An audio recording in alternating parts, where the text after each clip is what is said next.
If so, how much of my Social Security benefit will be subject to tax? How is it calculated? So we're going to talk about that a little bit right now.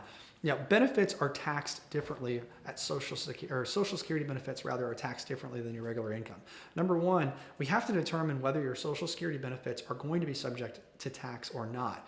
And we use a calculation called provisional income in order to determine that.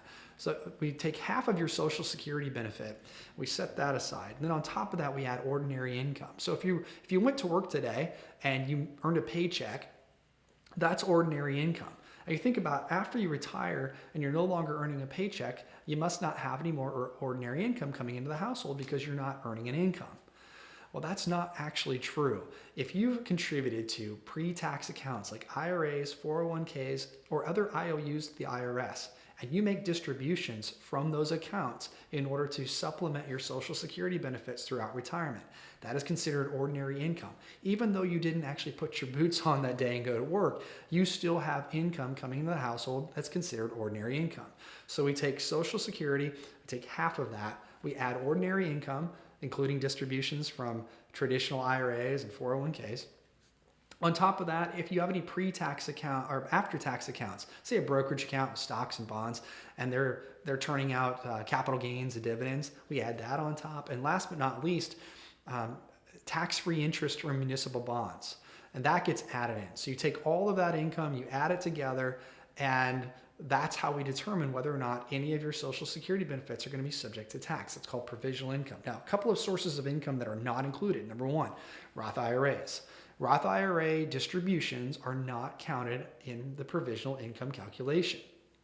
So if you think about this, if you've got quite a few years before you're going to make that transition from your working years to your post-working years, and you have some time to plan, it might be a good time to look at potential Roth conversions. Does it make sense to convert some of your pre-tax dollars to never tax dollars from an IRA, for example, to a Roth IRA, pay taxes now, and then be able to distribute those later on in retirement after you've optimized Social Security for your household and not have them impact Social Security?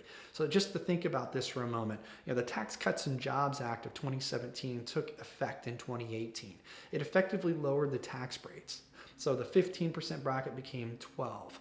The 24 became 22, 28 became 24. It also widened the brackets. So you have more capacity in each one of those brackets. So let's say, for example, right now you're earning an income and with your standard deduction for your household, you end up with, you're in the 12% bracket on the next dollar distributed or the next dollar received. Well, let's say you've got $40,000 between the 12% bracket and the 22% bracket. So you're not earning any more income, but you have this capacity in that 12% bracket before you hit the next 22% bracket in this case. What happens to that capacity of $40,000 of 12% taxable income that you're not taking advantage of?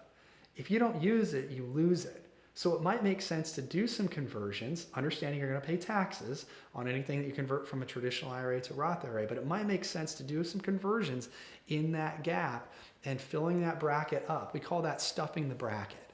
And so it might make sense, depending on where you're at today, to make some strategic Roth IRA conversions, so converting from a traditional IRA to a Roth IRA, so it doesn't impact you in a negative way later on in retirement. Just something to talk to your tax planner about, or your financial advisor if you have one. And if you don't have one, this is something we're very well versed in.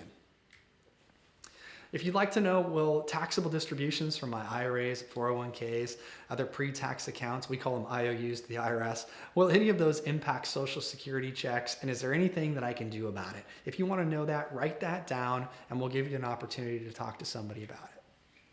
Now, the provisional income calculation helps us determine whether or not you're going to breach these thresholds. And if you breach these thresholds, some of your Social Security benefit could be subject to tax at your next highest marginal tax bracket.